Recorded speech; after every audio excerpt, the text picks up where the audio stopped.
RunRx, and it's Ask Me Anything on Wednesday. So we have a couple of really good questions this week. So one of the first questions, it was about shoes. So I figure that's always a fun topic, especially as the races are coming back, and I know people are getting excited to get back out there.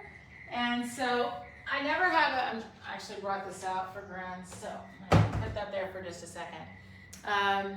The first question was about shoes. The second question, and I might get some more a little bit. By the way, you're always welcome to add more questions. So I always go over and check. So this is kind of your opportunity to ask questions about your run or something going on with you.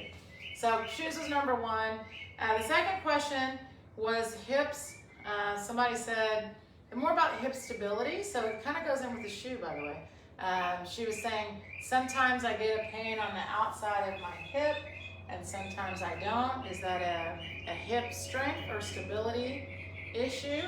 And then the third question was one that I get quite a bit, and it is a challenge, and it's how high should I pull my foot when I'm running? So I'm going to answer those kind of in that order. So first we'll just talk about shoes. It's a fun conversation, and shoes are fun. So I always say this, you want the shoe to be flexible, you want the shoe to be comfortable, and you want the shoe to allow full range of movement of your foot, which means your foot does things like pronate, supinate, whatever. In flight, your foot should be really relaxed so that when your foot touches down on the ground, so the shoe itself is doing a couple of things. Number one, the main thing the shoe does is protect you from the ground itself. Like, say you're running on concrete and it's August and it's 100 degrees outside, it's protecting you from burning the bottom of the foot, or you're running and someone unfortunately spilled something outside. You see, it's protecting you from what could be on the ground. Unfortunately, it's not actually protecting you from the ground. Meaning, whatever shoe you're wearing, if you take your foot and you stomp into the ground, it stomps you back. For every action, you pay a price. It's a consequence, right? So I want to just talk about stability and strength. So feet, hips, body get stronger on what's called a stable support. And just something to keep in mind, like when you run marathons, most of them are on concrete, right? I mean, most running is done on very hard surface. And if you see, people that play sports, right? If they're going to fall down, like football players, they add turf. But generally, they're not adding in like a spring. Like, you don't go to the basketball game and these guys are about to jump and do a bunch of jumping, but the surface they play on is not a trampoline.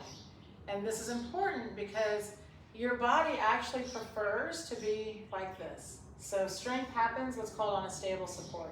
So if I want to strengthen my hip for running, then I would do things like stand and pose, which is the running pose. And so standing here strengthens my whole body in the running pose. So it's kind of a nice thing. While I'm standing on my foot, I'm very stable and I can connect.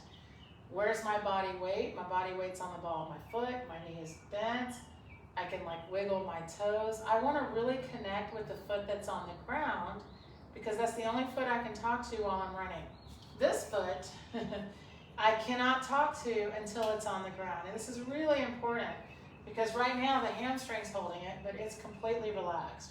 So the ankle needs to be relaxed. The only way to do that during your run is just to focus on your one job, which is pulling. But right now I'm getting stronger just standing here. So of course you would do it on both sides. What's really cool, guys, with the hip is you can also do things like hold your arms up, and that will add strength. Hold a weight if you want. And even taking it one step further, hip stability can also be done like this, because now I'm really having to balance and the hip itself is having to stabilize. See, it's very simple, but all done on stable ground. So I just want to say that because the same with the shoe. I do not want a shoe that limits my ability for my foot to do what it needs to do, but I want to make sure the shoe is supportive enough that when I do come onto the ground, it's ready to help me rebound off, right? So if I brought this out, blast from the past. If I'm trying to run on shoe that's too cushioned, like this bossy ball, you see I have no stability. So I'm not getting stronger here. I mean, I might be getting a little more comfortable being out of balance, if you will, but you're never going to have a very good rebound-like pull. There's no muscle elasticity, because if my foot sinks, there it is, it's done. You see it's sunk. There's no rebound. Remember that drill I did right here? Where I just went very nice and quick? This thing, you can't do that, watch. I mean, you can only jump. So when you have a minimalist shoe on, it's kind of like being on this ball thing. And basically, sure, it's fun for a little bit. Does it do anything? No. I mean, you know, again, a little fun, a little stability practice.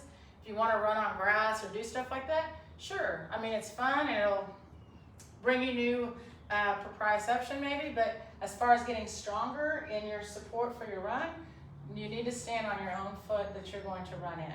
So this is important because I'm not telling you not to have fun. I'm telling you that to be stronger in your run, you need to be stronger on your support. And so it needs to be a stable support. So just to really have that understanding. So then if I'm here, stable, I'm comfortable, my hip is in the right place because I'm holding the correct pose. So then the fun thing is starting by just in place, switch feet. How do I switch feet? I pull my foot up. My job in running is pull, pose, fall, pull. So in place, we just do pose, pull. Here's pose, pull, pose, pull, pull, pull. See, I'm pulling to pose. It's very exaggerated, but it's to help you feel. So my job is to pull. So then you could pull a little bit quicker. Ready? Here we go. Pull. Up, up, up, up, up, up, up, up, up, up, up, up. See? So then I'm helping myself feel. My job is pulling. I'm pulling to recover pose. But the reality is, during the run, we haven't started running yet because we're not falling. Here's a challenge, and this goes into how high should I pull my foot when I run. You only need to break contact with the ground no matter the speed. I know it's hard to think that way because we see, or I see, that, right? So in place, yes, it's you. In place, you pull because you're not going anywhere, you're in place. So you are in place using this muscle, the hamstring, all the way to pull the foot. That's called an active muscle contraction. So it'd be like if we were going to do weightlifting, and I said, everybody put a 30-pound weight on your hamstring, and let me do 10 pulls, right? If you could all do that. You can feel it, and you'd be like, oh, I feel the muscle. It must be working. But the important thing to understand is in my running, so that's 100% active muscle. In running, I want to use 10%. And if I showed you that in place, it looks like this. There's 10%. I mean, you can't see it. So what we see is the hamstring finishes the pull on its own. It doesn't need me, it doesn't need help. So it's very nice to see it. So what happens is when you start to practice the actual running component, you fall forward, this is the biggest part of it, and then you simply do nothing but pull the foot. And you see the height comes from how far you fell. So if I'm just here in place, I'm not really going anywhere, I just barely fall, you see? The foot pull height just matched. See how it pulled? I'm still in pose, just not as high. If I'm trying to go faster, like racing or sprinting or whatnot, and I'm gonna fall more, then I'm still gonna pull the same, but watch. If I fall more, you see how much higher the foot came or pulled up? Not because I did anything different, but just because your pull height is only dependent on how far you fall. So you can play with that, see in place. I don't have to go run fast to feel what it's gonna feel like when I'm falling. My foot's gonna have to pull a lot quicker. So when I'm not falling quite as much, my foot still's gonna pull quick, but I have more time, you see, to change support. So if I'm trying to run by pulling my foot all the way to pose, you will be fatigued and your hamstrings will get very tired. You will be doing this. I show this to people all the time. And if I'm pulling that high, Unfortunately, remember I said everything, you're paying a price. If I pull my foot all the way to here, it's very high off the ground. It's also a much harder land, right? If I'm pulling my foot up really high, it's going to have more time to land. So be very careful that you kind of feel the difference between drilling and running. A drill is a drill and running is running. So in the drills, yes, big pulls. In running, little bitty, right? And as you start to connect the fall pull, meaning you start to feel falling and you start to use it, then when you just simply pull in place, when you run, your foot height might increase because you're falling, not because you're doing more work. Your feet should feel lighter as you continue running. Even if you're running a sprint, it shouldn't be a heavy slam foot, right? What should be hardest in our run? Your breath. It's cardio. That's where the work should be. Where's the effort happening? What's going on in my running? Because how many muscles, do you know this? How many muscles you have? How many are working? All of them. Running is like the hardest thing out there. Everything's working. But if you allow it to work together and you work kind of as one unit, stop trying to do all of the work. That's what we try to do. We're like pumping our arms and reaching and pushing and whoo, man, we're like, whoo, I'm so tired, but I'm not really going anywhere, right? And when you watch like elite sprinters, don't they look so smooth? Or the runners at the front of the pack? I mean, and they're working. I mean, my gosh, they're working. There's not so much motor action. They're not using all of their muscle contraction. They're using as little as possible so they can continue traveling. So your arms hang by your side for balance. They don't do anything. They help you with balance. They're not active. So that means, do they move when you run? Yes. They move when you run. They're responding to your leg movement. So you don't have to create more movement by trying to add arm movement. Just let them hang and they will move. You're holding your ears, shoulders, hips in line. This to me is the hardest part of running. This ability, it's 62% of your body weight. Holding your body weight, guys, is hard. So even when you're walking, are you holding your ears, shoulders, hips in line? When you're sitting, when you're doing everything, right? No, all of us slouch a little. I mean, you're sitting at your desk, look at your coworker, they're like, you know. So that part to me is much harder. The pull, right, 10% active muscle contraction using elasticity. So I teach a lot of hopping for my running. And so I'll finish with this. Hopping is not jumping. And this is the challenge. So in running, if I was going to jump, it would make no sense, right? Because jumping is up and down.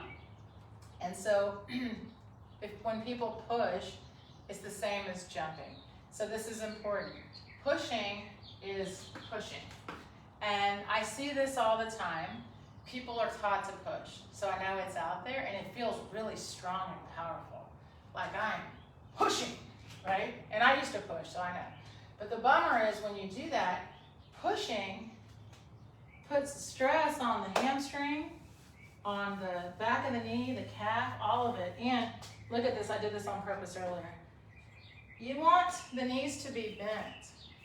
So if the line is straight, that's a no-no. So if you see my foot, if I'm falling and you see this, you can know I just took all that potential spring-loaded good energy and just threw it away. Because there's no way around it. When you push, your body goes forward, your leg goes back. Okay, we're not trying to jump, guys, so it's a different thing. If we were trying to jump, different conversation. We are trying to fall. So the knee has to stay bent so that you can fall and keep falling, right? I want to just, this is a hold. This is so important. Why you have to practice holding pose. It's ears, shoulders, hips, lifted ankle, in line over the ball of the foot. And the knee has to be bent.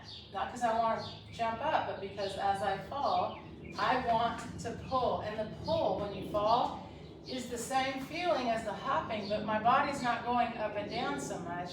It's redirecting forward. So it's hard in the beginning. Most of you guys will start off, it's okay, with either over pulling or it feels choppy, but if you just think about it, this is called the ready stance. And yes, in hopping, see my knees stay bent. Same thing. Knees stay bent. This is jumping. Hop. And then when you fall, you're not hopping up. Your feet are hopping up, but your body's going forward. So the feet really do feel when you're running like a pop, pop, pop, pop, pop. See, my feet are doing that, but 60% of my body weight's forward, and I'm only pulling 2%, so I don't feel jumping, because I'm not trying to hoist this part of my body up. I'm trying to hold it a little bit ahead of me, so I barely have to pull. That's what you got to play with, guys. Take that body weight, throw it forward, and then your feet just have to pull to keep up. And then it should feel, while you're running, it's okay to be winded, right? Whew, you're alive. It's okay to have to breathe. It should be fun. That should be the best feeling of running. That's the hold. That's when people talk about the runner's high or I held on. It's not because they were suffering in the sense of like my foot hurt. It's because they were like, oh wow, I want to hold this, and this is a challenge to hold that angle of fall. So as you keep practicing, you find the angle you can hold, and then hold. And that is running, and it's a great feeling. So please, wherever you are in your practice, if you're just getting started, if something hurts, we have what's called the 30-day reboot on the RunRx YouTube channel. It just takes you through a little daily practice to kind of ease back into running, or even restart or get started, however you want to think it. If you're hurting somewhere, we have a free quiz on our website, runrx.fit, and it just helps you again to see maybe you're pushing, maybe you're reaching, and here's a tip to think about to get started, right? And if you want a full immersion, come in. We have a really amazing membership. It's a 12-week membership, gait analysis, live coaching, video check-in. In fact, I just had someone sign up, and when she sent in her gait analysis, I sent her back, wow, it really seems like you've been practicing. Unfortunately, you're missing the fall. So you're just over pulling, and now, you know, this is the challenge we're gonna overcome in your running.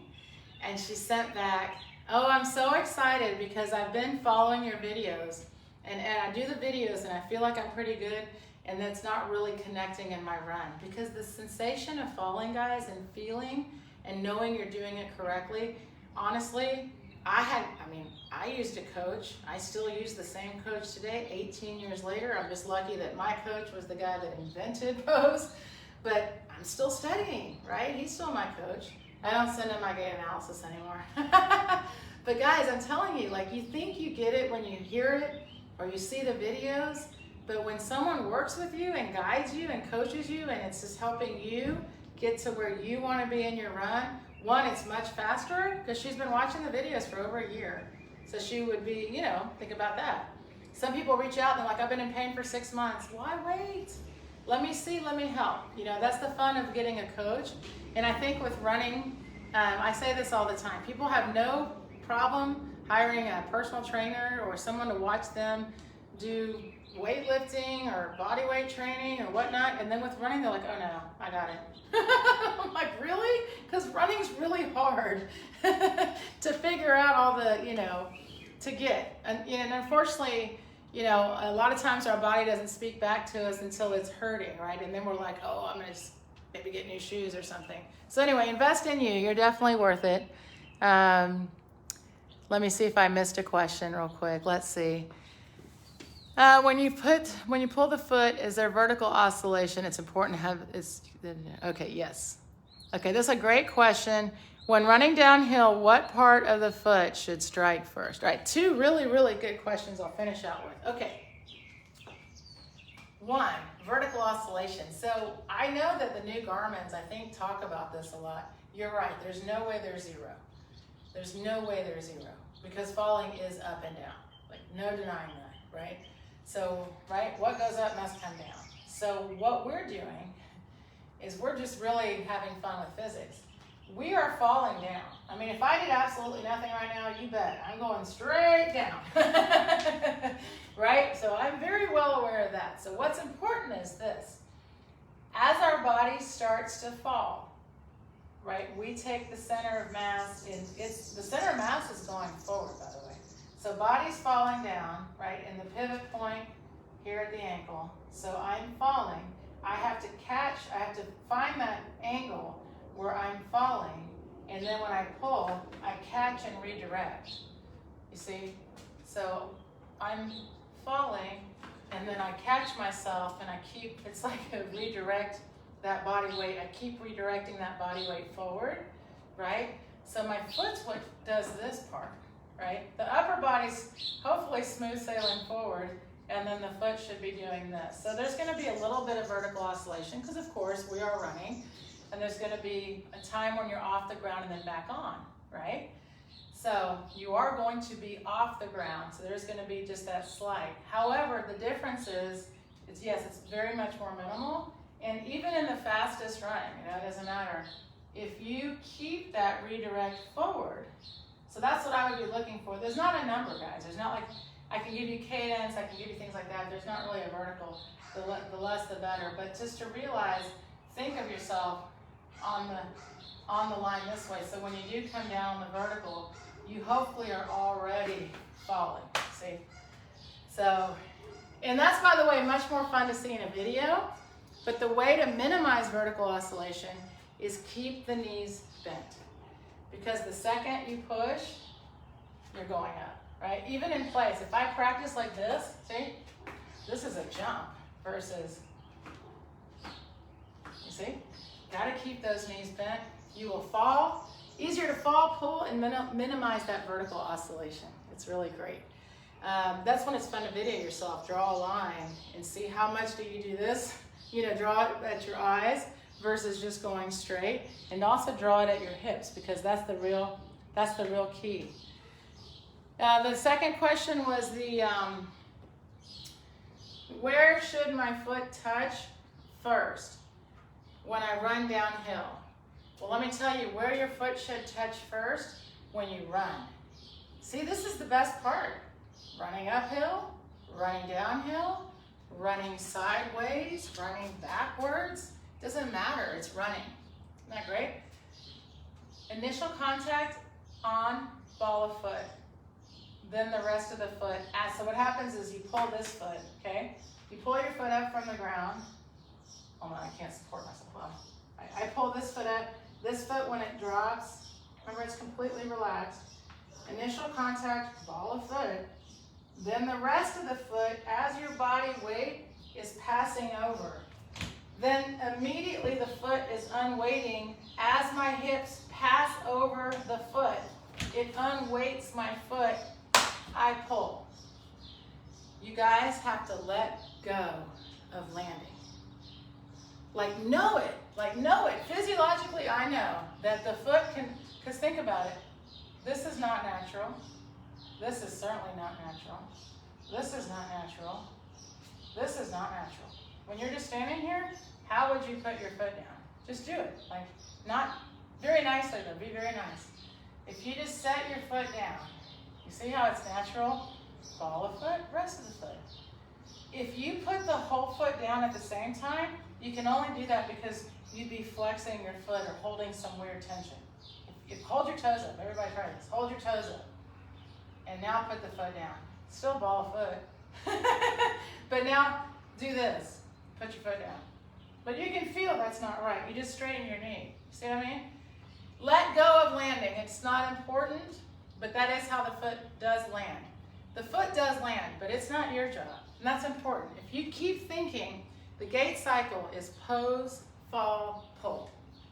So my job in running is pulling. So I'm always pulling to recover pose so that the fall can be happening, right? So if I'm only thinking pull or up, then you're running up, up, up, up. I did not have time to wonder, where's my foot? I know where it is. You can feel it. See what I mean? It's here it is. So if I'm standing here, I'm on the ball of my foot. Pull your foot. See? Pull. Pull your foot up. Pull. Pull. Up, up, up, up, up, up, up, up, up. That's it. And I'm not tired. I'm fine. I mean, it's not going to be that quick when you're running, but you understand if you could help yourself see and think, I just have to pull my foot up. I promise it's going to land.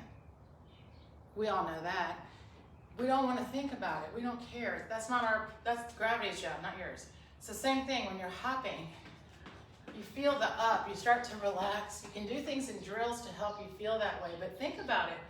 And I've never played basketball in my life, but it's fun to watch, right? But I guarantee you, those guys are running and jumping and going for the basket, they're not thinking, I wonder where my foot will land when I touch down on the ground. Or watch a jumper, like a high jumper, those guys or the long jump even, they're trying to jump. They're trying to go. Like all of these, everything in running. I mean, imagine hurdling and thinking, I'm going to put my foot down over the hurdle. That's not what they're thinking. They're thinking up, over. I want to get over that hurdle. You are in running the same. If you think about landing and where's my foot, then your whole run is about the ground. Let go. Who cares? There's the ground. You see it. You're going to just pull, keep your knees bent, use muscle elasticity. Your thought should be, where am I falling to? And how far can I hold it? Then you'll have so much more fun in your run. Not to not be aware, like I'm aware of my whole body and everything else, but start thinking of my action in running is much more fun than worrying about the other things I don't need to worry about. So I hope that helps. Keep the questions coming. They're a lot of fun for me. And again, like I said, always welcome to check out the reboot on the YouTube, the quiz on the website, and of course, I'd love to see you run and help you directly. So good to see you guys. Have a great week. Thank you.